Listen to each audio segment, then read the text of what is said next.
Welcome back, Towners. Today we're going to make some cabbage rolls. Let's get it.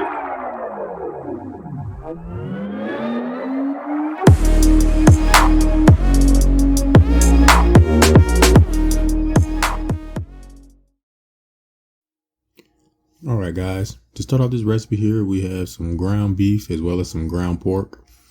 We're going to start off by adding in our ground beef to our skillet. This is about 1.5 pounds of ground beef. And then to that, we're also going to add about 3/4 pound of ground pork. You can mix your levels up however you want. You can do all beef.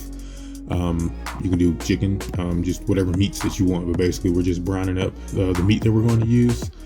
To that, we're going to season that up with some kosher salt, black pepper, garlic powder, onion powder, paprika, and some chili powder. And then we're going to just basically mix this up, break it up, use whatever methods you want to use to make your ground beef. But after it is ground up and cooked through, go ahead and drain that and remove it from the heat.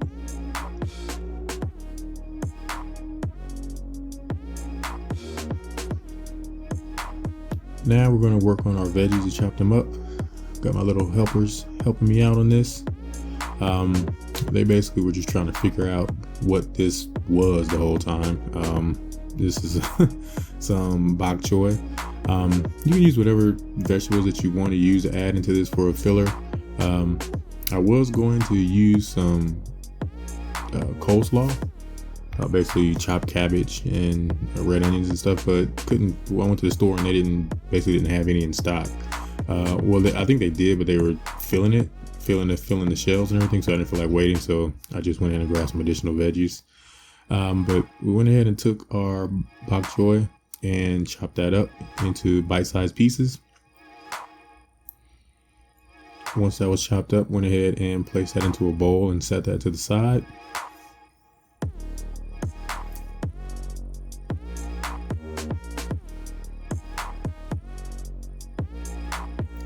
Then we pulled out our cabbage. We're using a Napa Cabbage, and I decided to go with the Napa Cabbage because the leaves looked like they would be good and long enough to help roll up the cabbage rolls and basically be able to tuck everything in.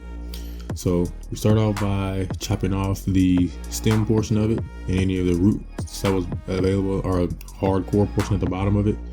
Then we took it to the sink and just basically washed off as best as we could the inside of the Napa Cabbage and removed any of the outer leaves that were discolored or charred or anything.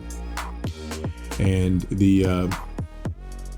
after we washed off the inside of the cabbage, we went ahead and just rolled out the leaves, pulling them off.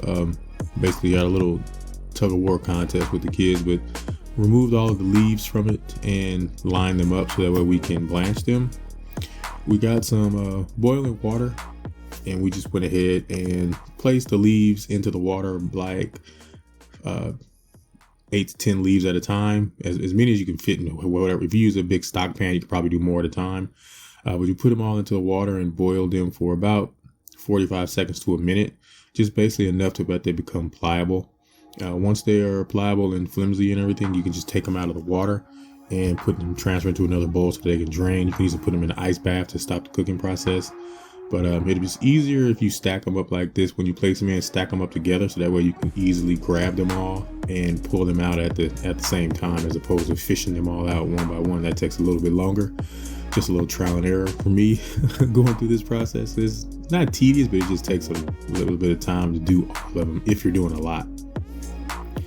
Now we are going ahead, while we're doing that, we went ahead and took our cauliflower rice. This was some organic cauliflower rice.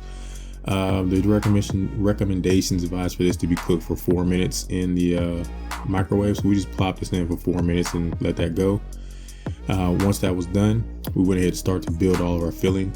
Wasn't really worried if the cauliflower was cooked through or not. I just wanted to soften it up a bit because it's going to go in the oven and cook for quite a while in the oven, and then cook through there also. So now we are adding in our ground meat, the ground beef and the ground pork. Then we also went ahead and added in our cauliflower rice that we just softened and steamed in the microwave. Next, we were adding in our bok choy, as well as a bag of onions, celery, and bell peppers. Went ahead and mixed all that together, and then we added in a drained can of tomatoes, diced tomatoes. Again, I wanted to drain that out because I feel that most people add the liquid and everything to it, but I felt that the liquid from the tomato juice, as well as once this cooks, the cauliflower is probably going to release more liquid.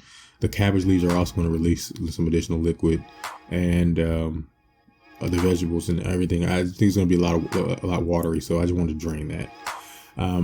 To start the process of rolling these up, we went in and took the Napa Cabbage leaf and tried to spread it out as much as we can.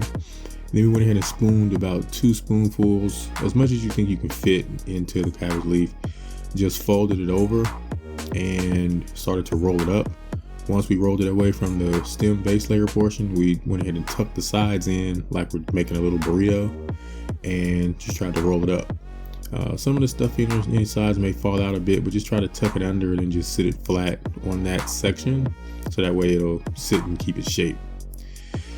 Went ahead and grabbed some additional leaves and started the same process of rolling those up as well. Now with the Napa Cabbage leaves, they're, I would say, oval shaped basically, but some of the leaves don't have that much, like this one doesn't have that much room along the side. Some of them do. So you just have to play around with it the way that you roll them up. Just trial and error and doing, and just try to stuff as much as you think you can fit in there. If any of it falls out, you can just start over and just redo it. Some of the leaves may be beat up like this one with the holes in it everywhere, but I just went ahead and just still wrapped them up because I felt that the other outer layers would be enough to try to fix those folds and holes in it and just roll them up. We just continued the process of here, just making as many as we could that would fit on the cutting board to work on. At this point in this first batch that we made here, basically we're able to get about 12 cabbage rolls out of it. So here we are just making those real quick.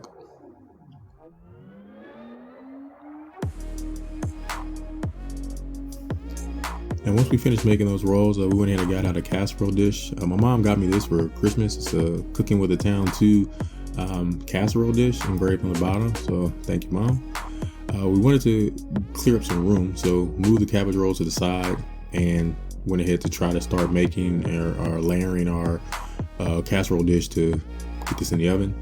We went ahead and took out some pasta sauce and spread that along the bottom of the pan. You can use whatever pasta sauce that you want to use. You can make your own, or you can use Rao's pasta sauce, whichever sugar-free pasta sauce that you want to use, or if you're not doing keto, just whatever pasta sauce that you want to use.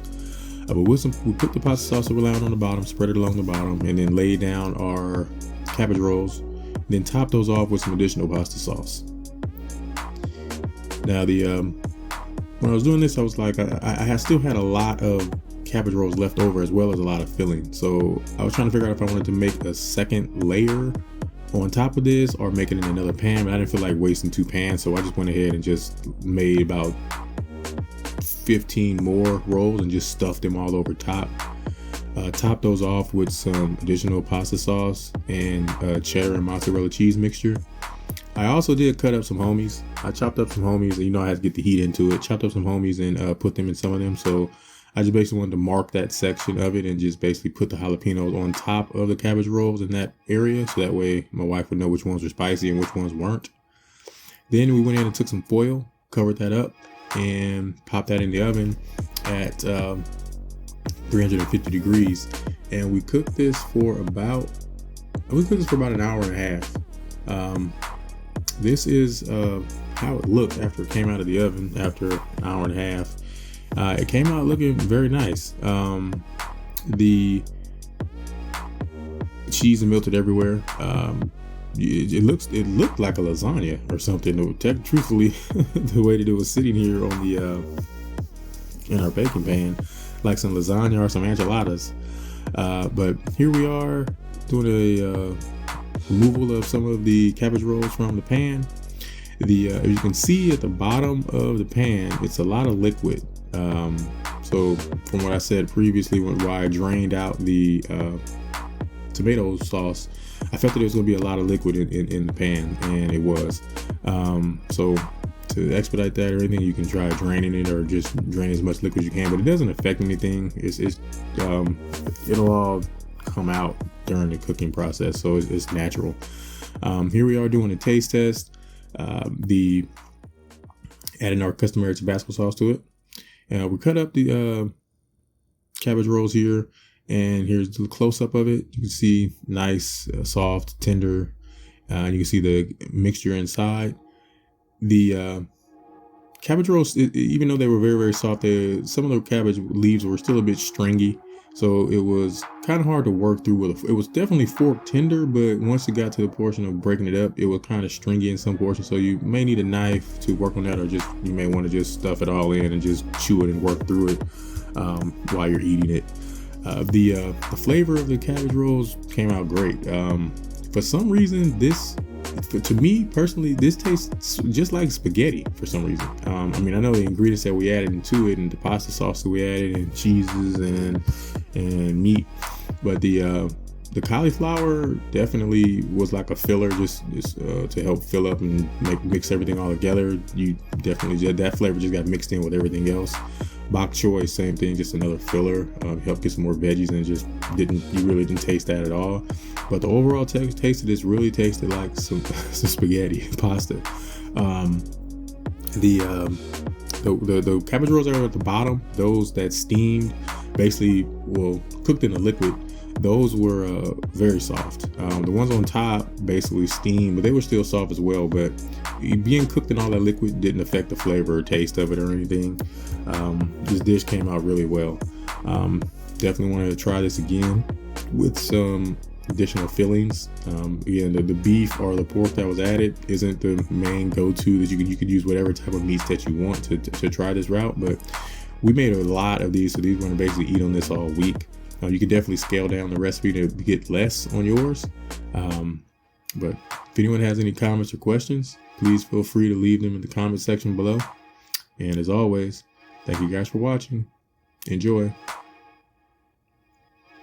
Enjoy. And please subscribe. Enjoy. Hey guys, as always, please like, share, and subscribe. If you have any questions or comments, please leave them in the comment section below. All menu items are listed in the description box.